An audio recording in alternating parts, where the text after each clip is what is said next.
Barriers, they are a reality everywhere we go. It's part of our safety and security measures to keep the society in order. For example, whenever there are expected increased influx of foot traffic, cars, etc.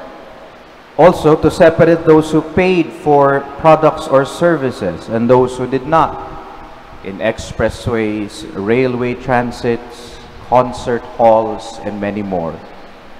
The barriers we see, obvious: no pass, no entry. But for the barriers we do not see, it takes more than a simple transaction. You have to be qualified to get in. VIP and VVIP room and lounges, you cannot just get in even if you have the resources. Sometimes you have to have the unique qualifications or status to get in, a ridiculously huge amount of money, royalty sometimes. Sometimes you have to have a position in a company or a society, the level of education that you have, or the connection. Sometimes people are aiming all their life just to be part of these exclusive groups. For them, it's an achievement, getting through a difficult barrier. But for us Christians, we all know that the real test, the real hurdle we need to conquer, the real barrier we all must go through is the gates of heaven. It is the most discriminating barrier of all, for nothing holy can pass through it.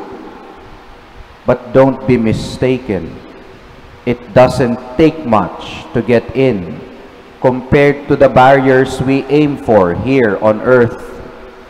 In fact, the only way to get in is through a person, Jesus Christ. Do you bear Him? Do you look like Him? While the gate of heaven is the most discriminating barrier, how to get in is the most non-discriminating, because the Spirit is non-discriminating. Walang mayaman, walang mahirap, walang mataas, walang mababa. And that levels the playing field for all of us here on earth. The only key is to accept Jesus, imitate Him, and follow Him while here on earth. In our first reading, the Jewish converts to the way was emphasizing the barrier between them and the Gentiles. Why did Peter eat with the Gentiles? That's their question. They were separating themselves, the circumcised and the clean, to the uncircumcised and to the unclean. But the Spirit is clear in His choice. Both are granted new life in the Spirit for those who desire salvation. And who are they to put barriers between men? The church, my dear brothers and sisters, has no barriers for those who seek God. The church actually prepares them for the gates of heaven together as a family from diverse backgrounds, but who all accepted Christ through baptism, who accepts Him every day in the Eucharist, who accepts His will, who imitates Christ in word and in deed, and who follows Him to Calvary and to His mission.